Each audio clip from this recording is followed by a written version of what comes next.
Hey everyone, welcome to Unique Ways with Thomas Gerard, an audio podcast. Got an awesome guest on today, and I'll briefly describe him. His book Type Matters was published by Merrell Publishers and it has been translated into German and Dutch editions. Please join me in welcoming Jim Williams. Welcome.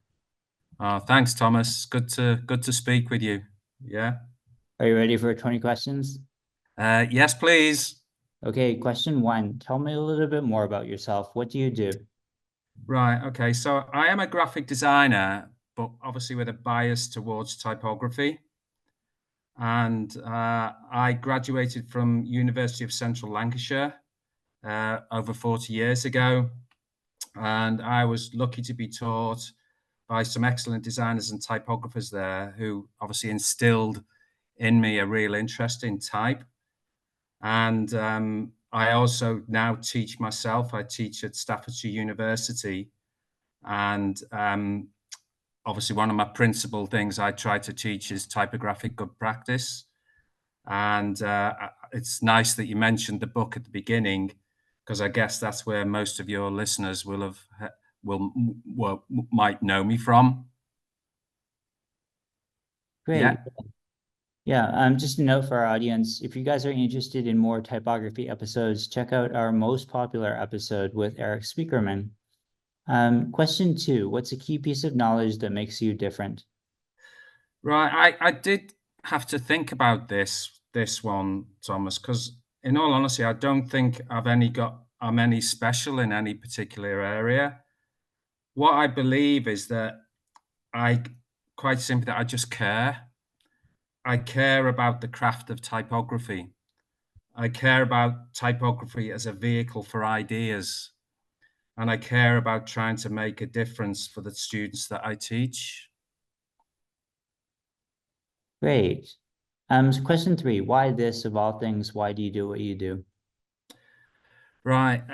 Well, it goes back to my school days, really, Thomas. I work. I went to a school in Liverpool in northwest England, and I just was starting to enjoy looking at letter forms, and I actually, I actually, believe it or not, still have my first attempt at drawing black letter, even after all these years. Mm, And actually, at the school, there was a technical drawing teacher who ran a small letterpress workshop in the school. mm, And I'd quite often on his desks, I'd see proofs for, tickets that he was doing for school functions and stuff. And in all honesty, I just found those proofs far more interesting than any of my studies. mm. Um, and obviously, I then discovered graphic design and typography, what it was really all about, and then followed my studies and ended up from graduation. I went straight to work in London with a lady called Maggie Lewis, who at the time was one of London's foremost advertising typographers. So I was very lucky. And to be quite honest with you, even after all these years, working with type still brings me joy. I love to do it, Thomas. I love playing with letter forms and designing with letter forms. So yeah, that was it really. I started at an early age. Nice. Question four, some people struggle with, but the question is, what does your future look like? Well, for me, Thomas, I'm close to retirement. Well, from teaching anyway. I'll be retiring next year from teaching. And really, I think what my future looks like is hopefully talking more about type, about just basic principles of typography.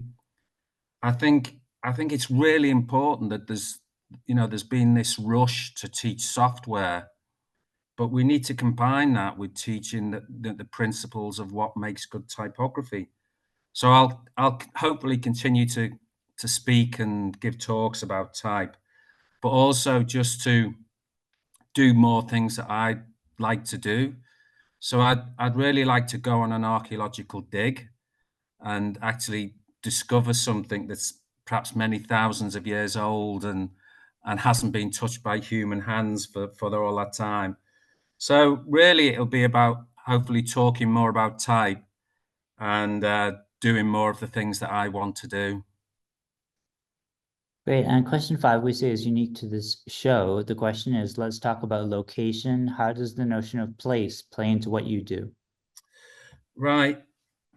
It doesn't so much play into my work, but where place is important to me is where I live. So I live in a very small market town in Cheshire, again in the northwest of England, that is very historic and very famous for some of its public buildings and houses that are built in this really wacky Italianate style. And a number of them, particularly the public buildings, have some really beautiful type etched into the outside walls. And you would look at these bits of type and you think, oh, they were done today, but actually they were done well over 100 years ago.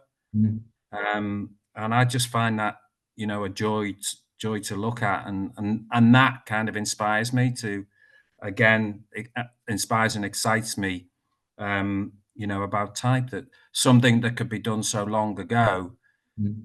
can look so contemporary now. Great. And number 6, if you had to start from the beginning, what advice would you give your former younger self? Right. That's not very difficult, that, because I think what I would say is to love what you do, and everything will be okay. Mm. And obviously that my love is for letter forms and typography, so I've done okay. And what's the I day? think Yeah, I think the fact that you've very kindly chosen me to interview, I think is kind of testimony to that. absolutely. Yeah. 7 is what's the day in your life like? Right, the day normally starts quite early. It depends whether I'm teaching or not, and I'll start running. I don't know if you know much about the British train system, but it's pretty hopeless. Mm, So I'll start by trying to catch a train, a few trains to Stoke.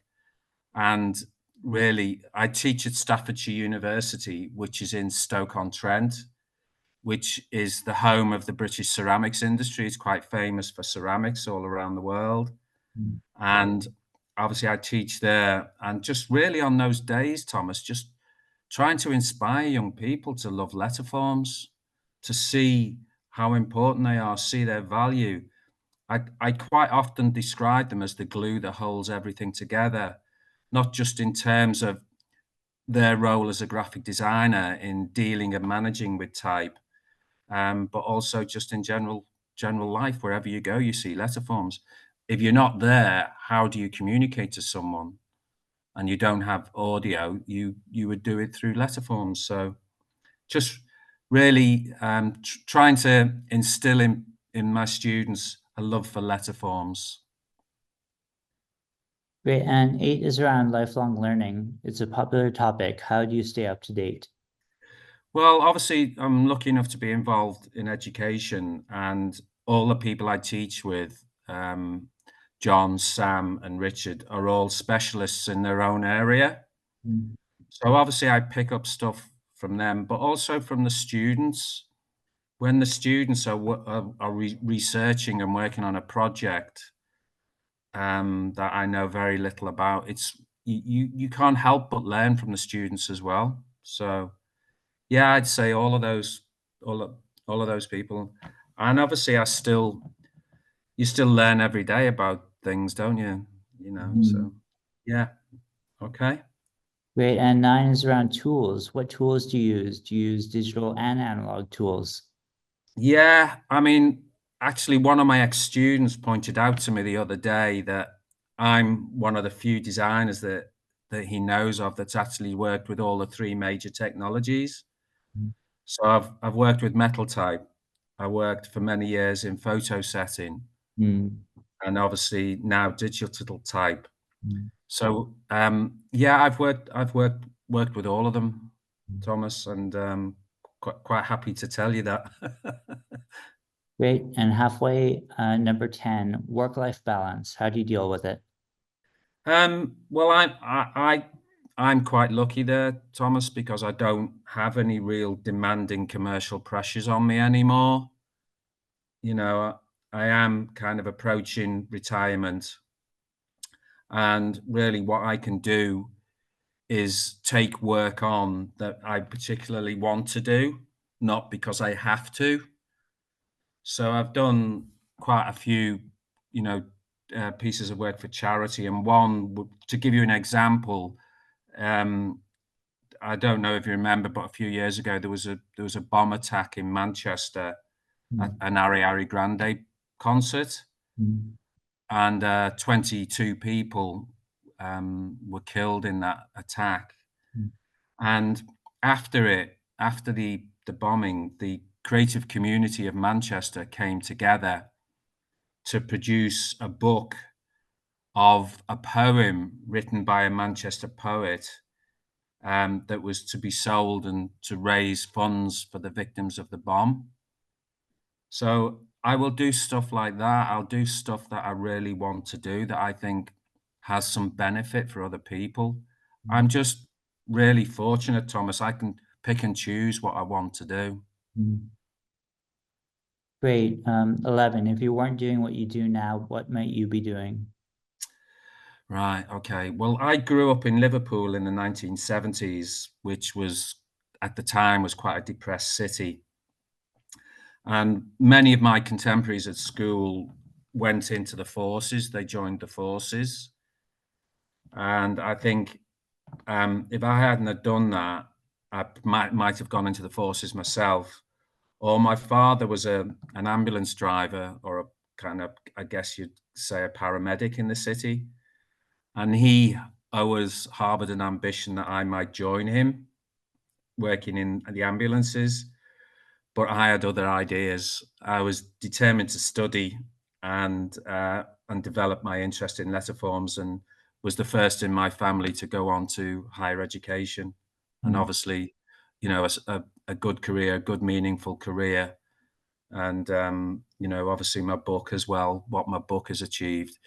I know you mentioned it's been translated into it's actually in 3 languages, mm, but it's currently on its 5th print run as well. mm, So it's done well, Thomas. It's done really well, and hopefully, you know, some of the thing I still, even after 12 years, I still get lots of emails from all around the world, people contacting me to say how much they like the book.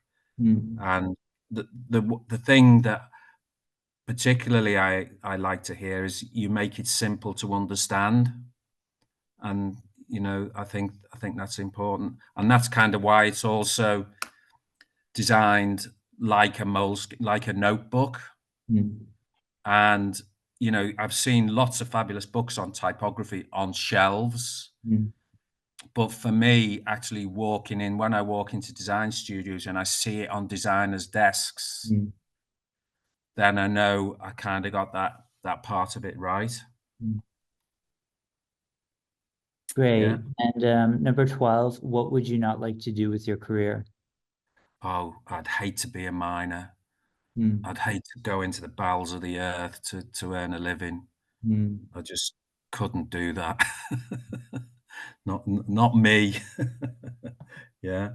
How about a favorite word, quote, or sentence? Right. If you'll forgive me here, I'm actually going to use something I wrote in Type Matters. And the reason why I'm mentioning that is because I've seen so many other people use it.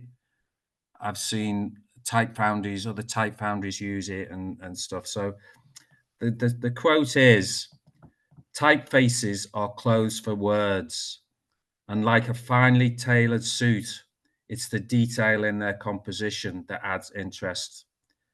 This is obviously something I wrote from a book, and you know, I've seen it used a number of times at different events, and but by different companies connected with type. Mm. How about a least favorite word, quote, or sentence? Right, this is really easy considering the times that we live in. It's anything that incites hate or division. Mm. If you had to choose one word to describe yourself, what word might it be? Caring. I What just care about. about what I do, about passing on the good fortune and knowledge I've picked up from other people to pass on to the generations that follow, because I do really think it's important that, you know, we don't just teach software, we Mhm. teach the principles of good typography as well. Mhm. What keeps you up at night? The security of our climate. Mm. I have 3 beautiful granddaughters, Mm. and I worry about that. That keeps me up, Thomas. Final stretch here. What's a dream you're chasing? Um, to dream I pass. Well, again, I'd suggest really to pass on everything I understand, everything I know about type. Nice. And 18, what inspires you? The great Herb Llewellyn, the great Bradbury Thompson, brilliant designers, really make type work visually as well. They actually put content, visual content into type. And that's what I was trying to say at the beginning. It's not just the craft of type that I'm passionate about.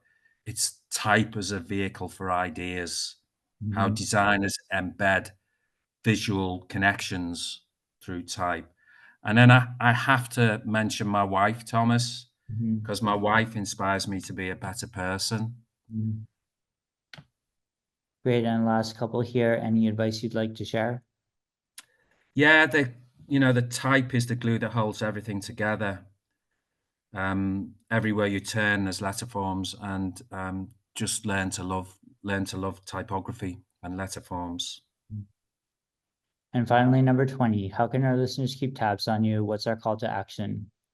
Right. Well, they can obviously find me on LinkedIn, um, or I have a web page on Behance, so they can check me out through those two things. Great. Well, super glad to have you on today. Great hearing more about your book, Mm.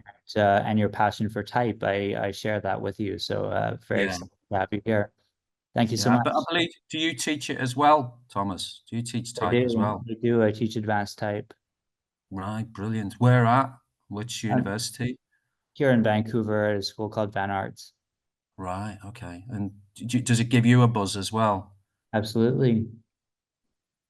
Yeah, it's really when you know you've made the difference for someone. I think it's really a really powerful thing to know that you're actually shaping someone's knowledge. I think it's a something that I don't take lightly. I take, it's important to me personally, and obviously it's important to yourself. Absolutely. Yeah. Okay. Thanks so much for being on. Was that okay, Thomas? Was it what you expected, or could you actually understand my accent? Yes, it was great. Yeah. Okay, sir. Well, will you let me know when you're going to post it, and let me know so I can just let people know? Absolutely. Okay, sir. Okay. Thanks so much. Thank you, Thomas. All the best to you.